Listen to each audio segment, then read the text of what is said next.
Alhamdulillah wassalatu wassalamu ala rasulillah wa ala alihi wa sahbihi wa man walah. Amma ba'd. Ma'asyiral ikhwah rahimani wa rahimakumullah. Mengetahui kebaikan untuk mengerjakannya dan memahami keburukan supaya waspada darinya adalah merupakan jalan yang Allah subhanahu wa ta'ala ridhai.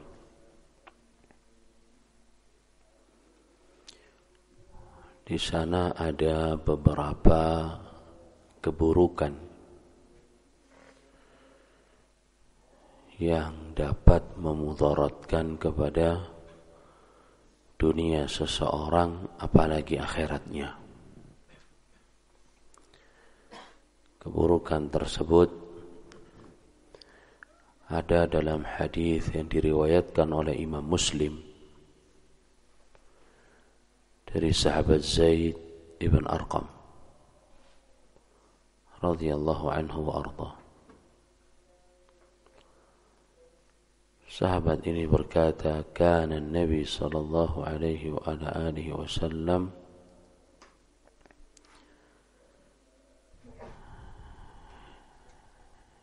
yad'u Allah. Dahulu Rasulullah sallallahu alaihi wasallam pernah berdoa, Allahumma inni a'udzu bika, ya Allah, aku berlindung kepadamu dari 4 perkara. Yang pertama, min ilmin la yanfa', dari ilmu yang tidak bermanfaat. Ketahuilah ikhwani hafizakumullah, bahwasanya tujuan kita belajar, tujuan kita ngaji, tujuan kita talabul ilmi adalah untuk diyakini dan diamalkan. Fal amal thamaratul ilmi. Amalan itu adalah buahnya ilmu. Buat apa kita banyak belajar tapi tidak pernah dijalankan? Kalau ilmu cuma sebatas kepingan pengetahuan yang tertumpuk di benak seseorang tanpa terlihat nyata di dalam gerak-geriknya, tidak nampak dalam kehidupan sehari-hari, maka ilmu ini akan menjadi malapetaka. Karena kelak pada hari kiamat kita tidak akan bisa bergerak. Kaki kita ini tidak akan bisa bergeser di hadapan Allah subhanahu wa ta'ala. La yazulu qadamu abd. Kaki manusia ini tidak akan bisa bergeser di hadapan Allah subhanahu wa ta'ala hatta yus'al, sampai dia ditanya, an ilmihi madza amila fih. Ilmu dia sudah dipakai apa enggak? Ilmu dia sudah digunakan apa tidak?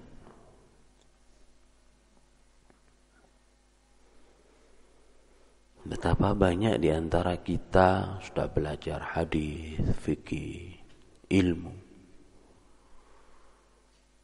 Tapi kalau dia mati,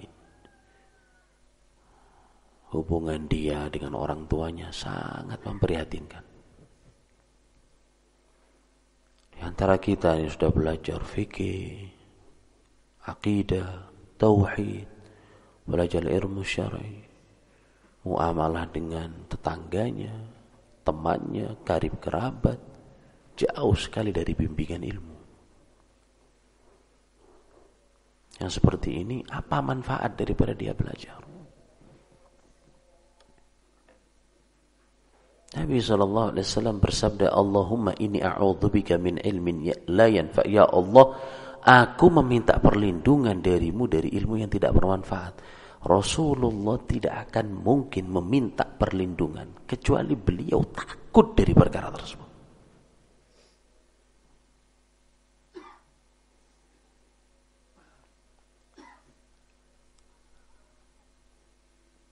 ilmu yang tidak bermanfaat. Di antaranya adalah menuntut ilmu mungkin saja untuk tujuan duniawi, ingin mendapatkan gelar ustadz supaya dipandang, status sosialnya naik, suka kalau disebut kiai ataupun gus,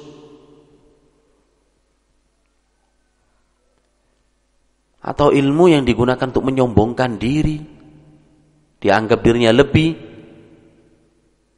meremehkan orang lain, atau digunakan untuk mengalahkan seniornya. Dia ingin semua orang merujuk kepadanya.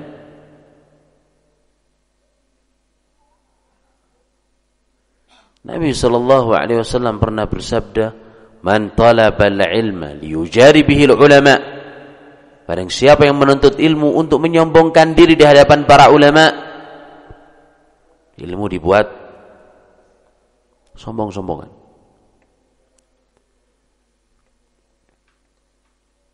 Au yumari bihi sufaha, menuntut ilmu untuk mendebat orang-orang bodoh, jidal,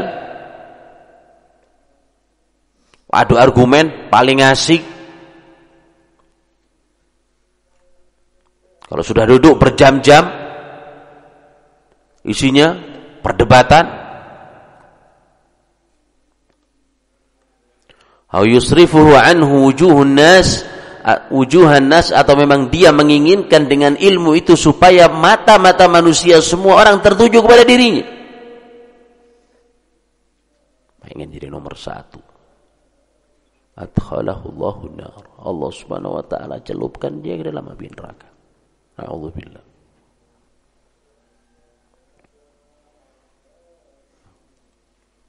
Atau menuntut ilmu tujuannya supaya mendapatkan jaringan yang luas, harta, kekayaan,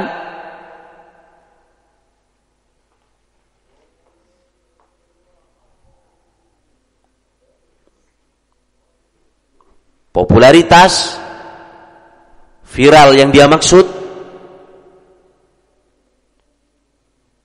Nabi sallallahu alaihi wasallam pun pernah menegaskan, "Man talabal ilma mimma yubtagha bihi wajhullah." Barang siapa yang menuntut ilmu yang dia tujukan untuk mengharap wajah Allah Subhanahu wa taala, la yatlubuhu illa liyusiba bihi 'ardan minad dunya, akan tetapi dia menuntut ilmu untuk mendapatkan sedikit daripada maksud duniawi. Tadi yang sudah kita sebutkan. Pengen sebagai rujukan dan lain sebagainya. Dan sampai ada orang yang mengunggulinya. Semua harus melewati dia. Penyakit-penyakit hati. Suka tampil, cinta kepemimpinan, hubbur riasa, hubbul zuhur. Asik dengan kekuasaan.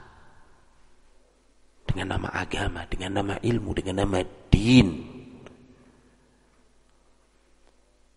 Yang mestinya dia mengharapkan pahala di sisi Allah Subhanahu wa taala. Dengan ilmu kemudian dia menginginkan supaya bisa beribadah di atas petunjuk, tapi dia menuntut ilmu tersebut untuk mendapatkan gemerlap duniawi. Bagian daripada maksud dunia. Lam yarih raihatal jannah, dia tidak mencium bau surga.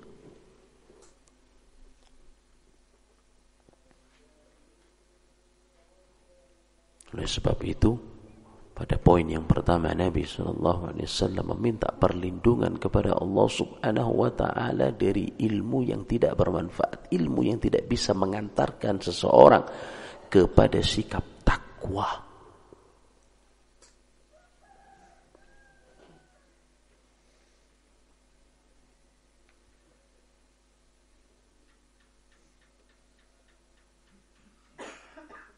Kemudian yang kedua, wa min qalbin la yakhsha, Ya Allah, aku meminta perlindungan kepadamu dari hati yang tidak khusyuk.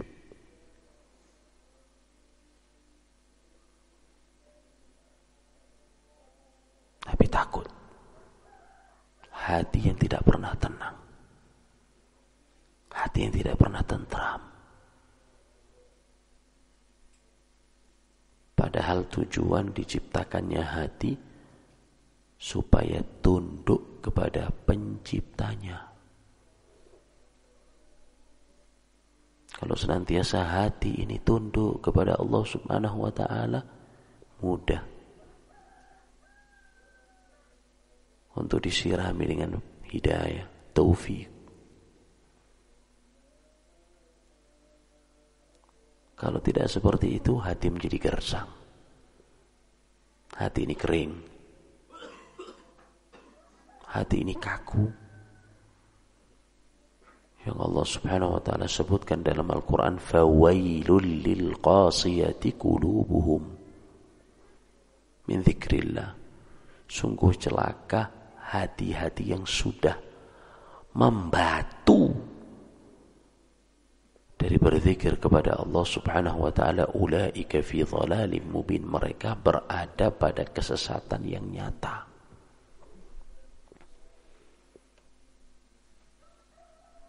Hati yang sudah apa? Mati.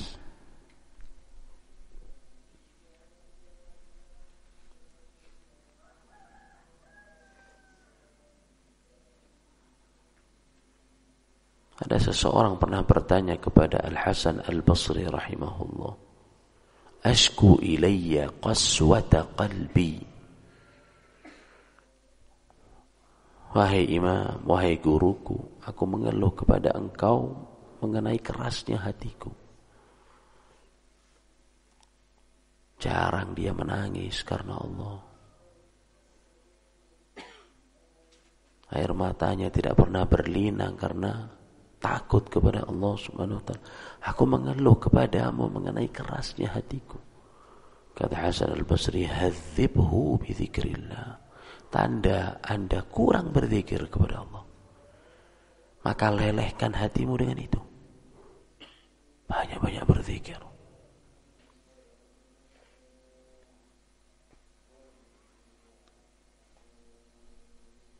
Nah, kerasnya hati ini bisa kita obati dengan ma'rifatullah. Semuanya kembali kepada ilmu syar'i. Mengetahui Allah dengan apa? Uluhiyahnya, rububiyahnya, asma wa sifat.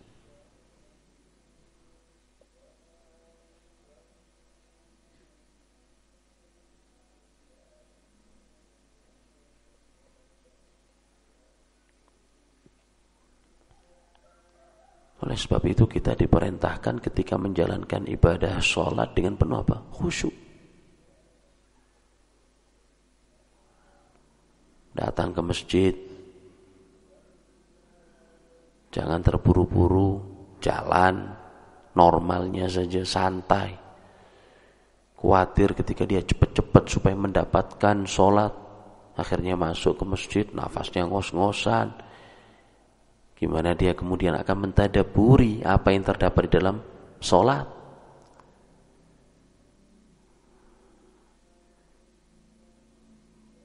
Begitu pula kita dilarang dalam keadaan lapar, ada makanan dihidangkan, kemudian kita meninggalkan untuk mengerjakan sholat. La sholata bihadrati ta'am. Tujuannya untuk ini semua. Jangan ada sholat ketika hidangan dihadapkan. Bukan berarti kemudian kita mengedepankan hak kita daripada hak Allah Subhanahu wa ta'ala. Justru di antara hak Allah kita sholat dengan penuh khusyuk. Itu hak Allah Subhanahu wa ta'ala. Maka penuhi dulu hajatmu, baru setelah itu ibadah.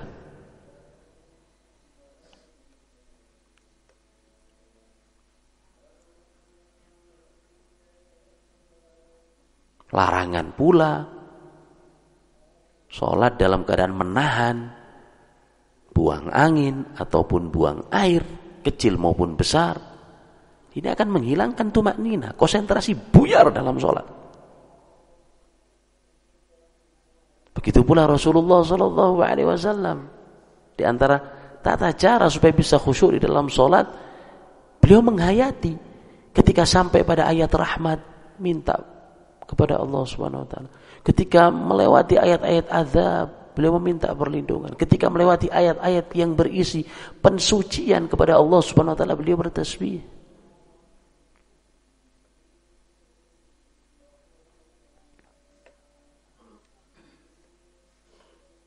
Ini membuat hati apa? Khusyuk.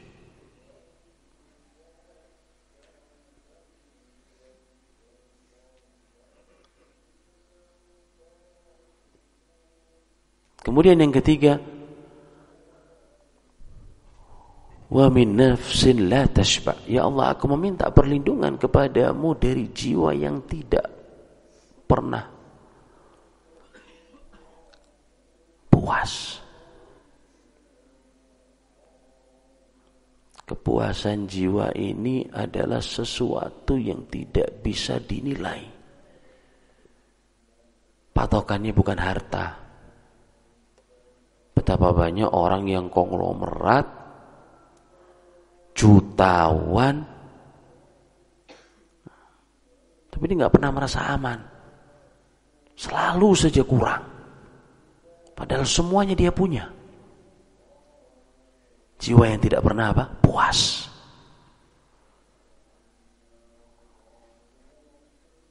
Artis-artis di puncak karirnya, tahu dia lompat dari atas gedung yang paling tinggi. Tiba-tiba ditemukan mati di kamar mandinya. Sudah overdosis. Pemusik dengan sekian banyak kenikmatan harta yang dia sudah gunakan, dia akhiri kehidupan dengan menggantungkan diri di bawah kipas angin. Kepuasan jiwa tidak bisa diukur dari materi. Nabi SAW menjelaskan kepada kita hakikat kenikmatan. Laisal ghina an kathratil arad. Kekayaan itu bukan kaya materi, bukan kaya nominal. Wa innamal ghina ghina nafs. Akan tetapi kekayaan adalah kayanya jiwa, kayanya hati. Orang kalau tidak pernah puas, semua norma-norma akan ditabrak. Nilai-nilai dan batasan-batasan agama dia akan tidak hiraukan.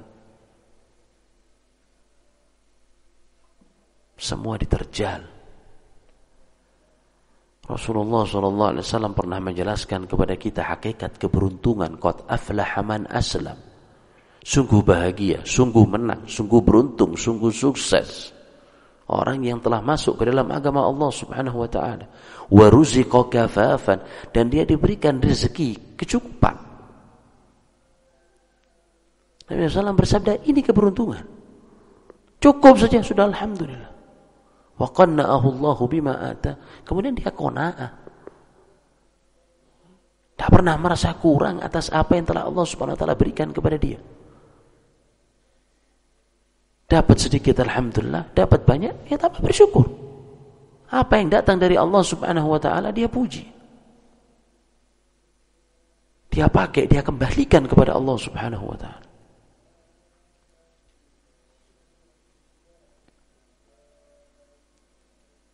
Banyak di antara manusia, ikhwani hafizakumullah barakallahu fikum, ingat kepada Allah Subhanahu wa taala ketika susah. Baru dia ngaji, baru dia berbisik-bisik dalam salatnya memohon kepada Allah Subhanahu wa taala karena dia dapat musibah. Tapi kalau sudah lapang lupa.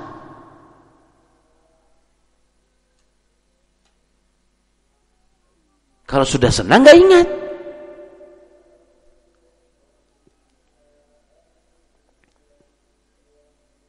Maka pada poin yang ketiga Nabi SAW meminta perlindungan kepada Allah Subhanahu wa taala dari jiwa yang tidak pernah puas.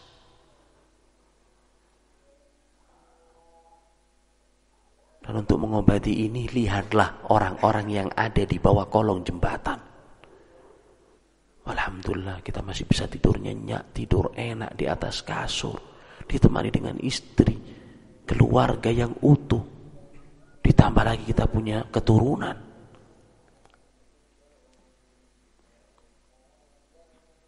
Unduru ila man huwa tahtakum dunakum wa la tanduru ila man huwa fawqakum. Lihatlah orang yang ada di bawah kamu, jangan melihat orang yang di atas kamu. Karena itu dapat mendatangkan rasa syukur kepada Allah Subhanahu wa taala atas karunia yang Allah Subhanahu wa taala berikan kepada kita. Kemudian yang terakhir, yang keempat, wa min du'ain la yustajabu laha. Dalam riwayat yang lain, wa min du'ain la yusma'. Aku berlindung kepadamu ya Allah dari doa yang tidak didengar, doa yang tidak diijabahi, permintaan kita yang tidak dikabulkan. Ini hamba yang paling merugi. Karena kita butuh sama Allah Subhanahu wa taala. Tidak bisa apa-apa tanpa pertolongannya. Padahal Allah Subhanahu wa taala sudah berjanji, janji Allah dalam Al-Qur'an. Ud'uni apa? Astajib lakum. Berdoalah kalian kepadaku, kasih. Berdoalah kalian kepadaku, aku beri.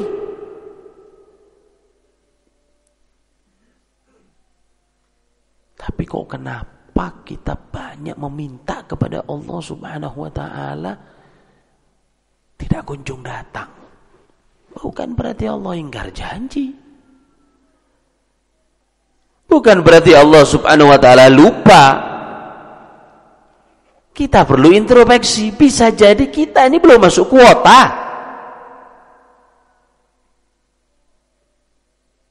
Kita ini tidak masuk kriteria. Kita bukan orang-orang yang memenuhi syarat di dalam pengabulan doa.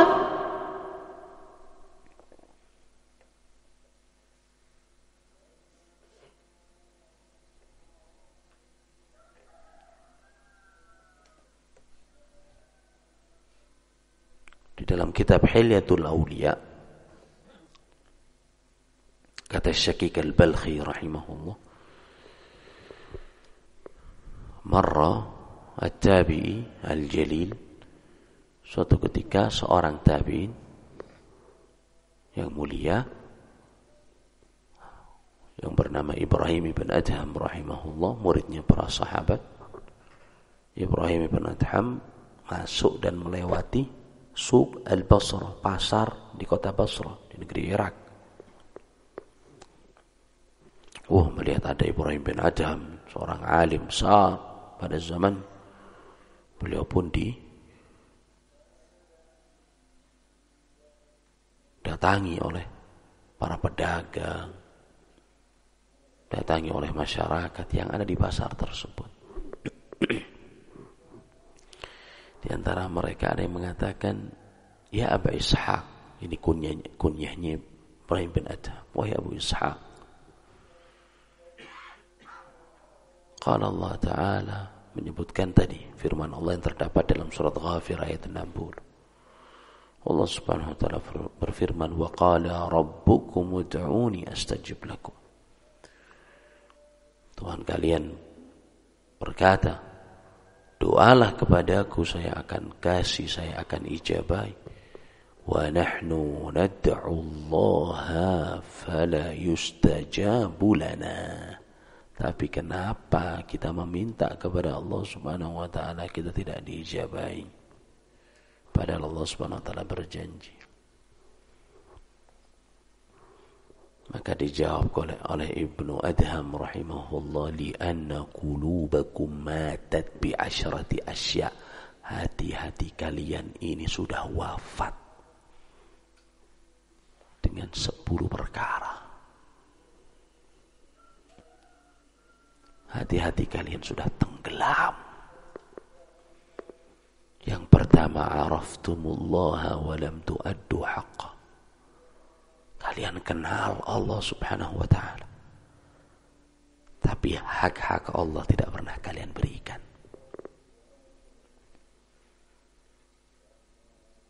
Kalian mengenal Allah subhanahu wa ta'ala, tapi hak-hak Allah tidak pernah dikerjakan. Kalian tahu hak-hak Allah subhanahu wa ta'ala, tapi tidak pernah ditunaikan.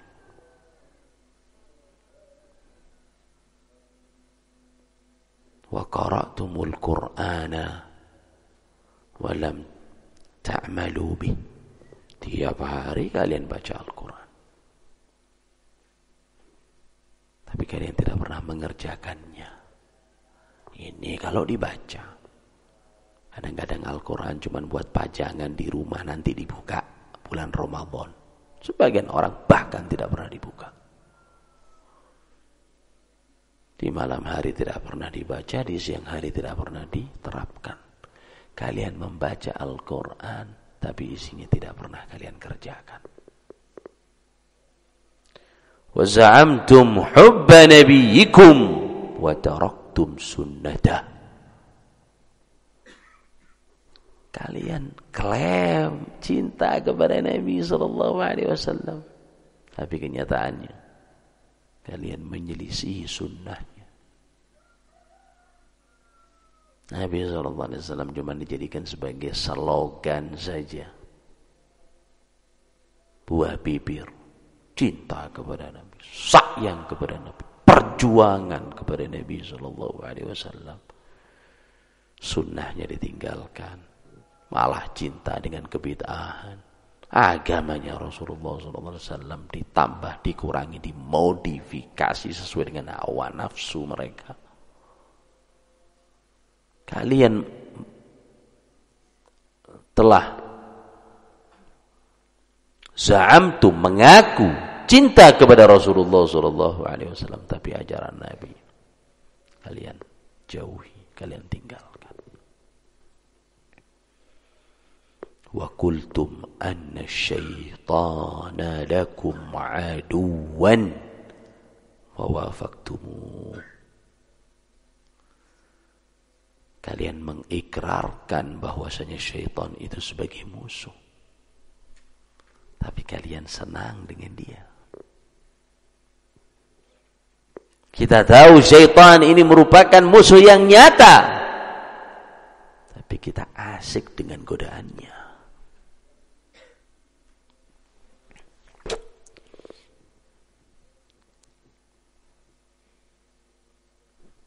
وَتَشْتَقُونَ الْجَنَّةِ وَلَمْ تَعْمَلُوا لَهَا. Kalian rindu kepada surga, tapi kalian tidak mau mengikuti jalan menuju ke surga. Apa jalan menuju surga? Ya, perkara-perkara yang tidak disenangi.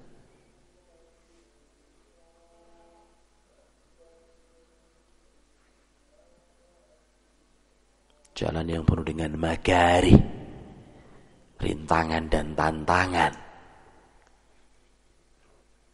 Wa takhafuna an-nar, yang keenam, walam tahrubu minha, kalian takut dari api neraka, kalian khawatir disiksa, tapi kalian tidak mau lari darinya. Kalian tidak mau kabur dari api neraka. Apa isinya jalan neraka? Dipenuhi dengan syahwat, perkara-perkara yang enak.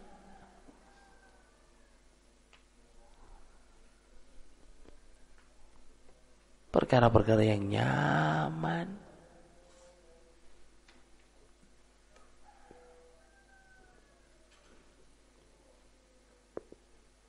Wa annal mauta haqqun walam tasta'iddu laha. Yang ketujuh, bahwasanya kematian itu hak, pasti dan pasti akan terjadi. Kalian tidak punya persiapan. Kalian tidak pernah mempersiapkan untuknya.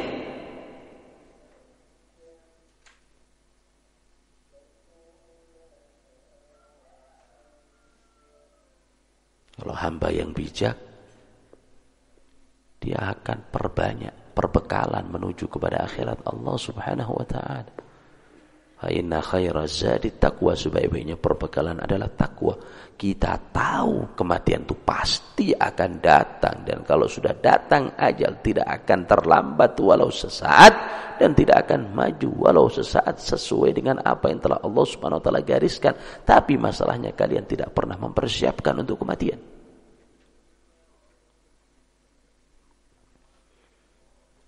Yang kedelapan, wansyagaltum bi'uyubin nasi wa taraktum uyubakum. Yang kedelapan, kalian suka sibuk mengorek-orek aib orang lain, dan kalian lupa kalau kalian ini juga manusia yang penuh dengan kekurangan. Suka ngunem, suka ngumpat, suka gunjing. Aib-aibnya manusia dia catat, apalagi dia kumpulkan, dijadikan untuk menjatuhkan saudaranya, senjata untuk melumpuhkan dia dengan kekurangan dan aib-aib tersebut. Ada saja dosa, apalagi tidak ada aib-aib yang dibuat-buat. Kalian sibuk dengan kesalahan orang lain, dan kalian lupa kalau kalian ini juga punya banyak sekali kekurangan. Kita manusia penuh dengan keterbatasan. Kesempurnaan hanya milik Allah Subhanahu wa ta'ala.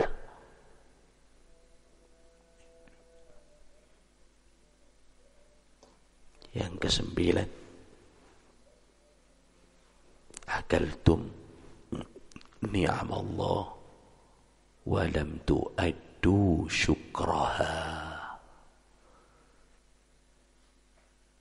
Kalian terima nikmat Allah Subhanahu wa ta'ala, tapi kalian tidak pernah bersyukur kepadanya. Nikmat yang telah Allah Subhanahu wa ta'ala berikan siang dan malam, tapi kita banyak lupa. Malah kita memberikan nikmat-nikmat itu kepada selain Allah Subhanahu wa ta'ala. Kemudian yang ke-10, wa dafantum mautakum wa lam ta'tabiru biha. Tiap saat kalian iringi jenazah,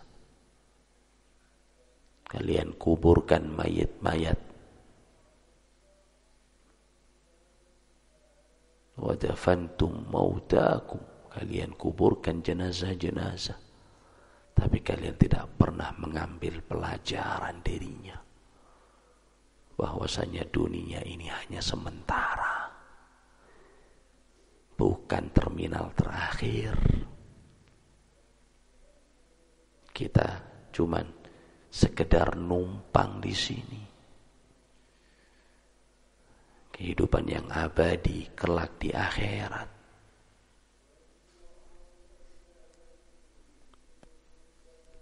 Bisa jadi sekarang kita yang membawa keranda, bisa jadi besok kita yang dibawa. Saat ini kita masuk ke kuburan, bisa jadi berikutnya kita sudah tidak bisa pulang. Wa dafantum mautakum wa lam ta'tabiru biha. Kalian kubur jenazah-jenazah kaum muslimin, tapi kalian tidak pernah mengambil pelajaran darinya. Tidak pernah mengingatkan kalian kepada akhirat Allah Subhanahu wa ta'ala. Sibuk dunia dengan berbagai macam kemungkaran dan kemaksiatan, lupa kepada Allah Subhanahu wa ta'ala. Qulubakum matat bi asyrati asya, hati-hati kalian wafat dengan 10 perkara ini. Yang pertama tadi apa? Para thalaba?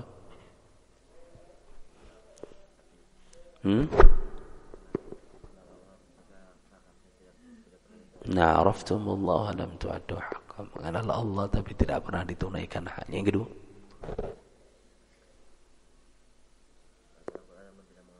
Nah, qara'tumul Qur'ana wa lam ta'malu bih. Baca Al-Quran tapi tidak pernah diamalkan. Yang kedua, yang ketiga. Nah, za'amtum hubba nabiyikum wa taraktum sunnata. Mengklaim cinta kepada Nabi tapi tidak pernah. Nah, bahkan meninggalkan sunnahnya. Yang keempat.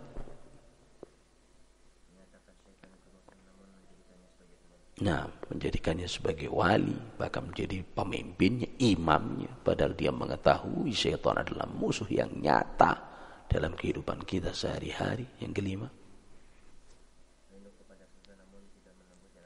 Nah, tashtaquna al-jannah wa lam ta'malu laha. Rindu, pengen masuk surga. Cuma sekedar pengen saja. Jalannya tidak pernah dia ikuti.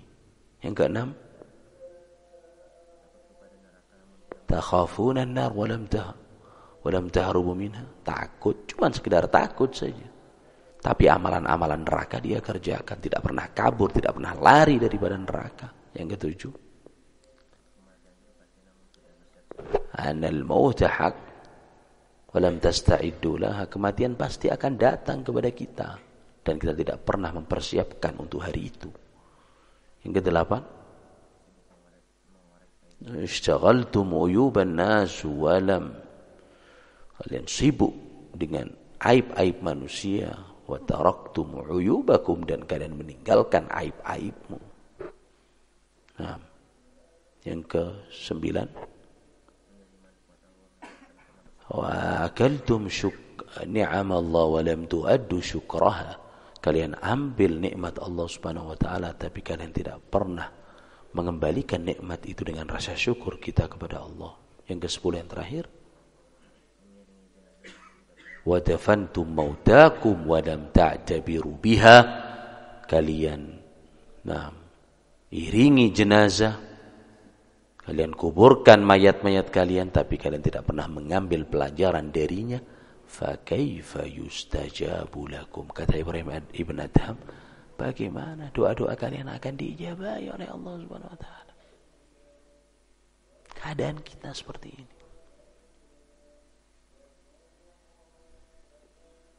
Fa kaifa yustajabu lakum. Lantas bagaimana Allah Subhanahu wa taala akan mengabulkan permintaan-permintaan kamu? Intinya masalah itu ada pada diri kita. Kalau Allah Subhanahu wa taala janjinya hak, janjinya pasti akan dipenuhi. Maka Nabi SAW meminta perlindungan kepada Allah dari 4 perkara ini. Allahumma inni a'udzubika min ilmin la yanfa'. Ya Allah, aku minta perlindungan kepadamu dari ilmu yang tidak bermanfaat. Wa min qalbin la yakhsha'. Dari hati yang tidak pernah khusyuk di dalam beribadah kepadanya. Wa min nafsin la tashba'. Dan dari jiwa yang tidak pernah puas. Wa min du'ain la yusma'. Dan dari doa yang tidak pernah didengar. Ini mungkin tausiah singkat pada pagi hari ini. Wallahu ta'ala alam. Wa sallallahu ala nabiyyina Muhammad wa ala alihi wa sahbihi wa sallam. Subhana rabbika rabbil izzati amma yasifun. Wa salamun ala al-mursalin. Walhamdulillahi rabbil alamin. Wassalamu alaikum warahmatullahi wabarakatuh.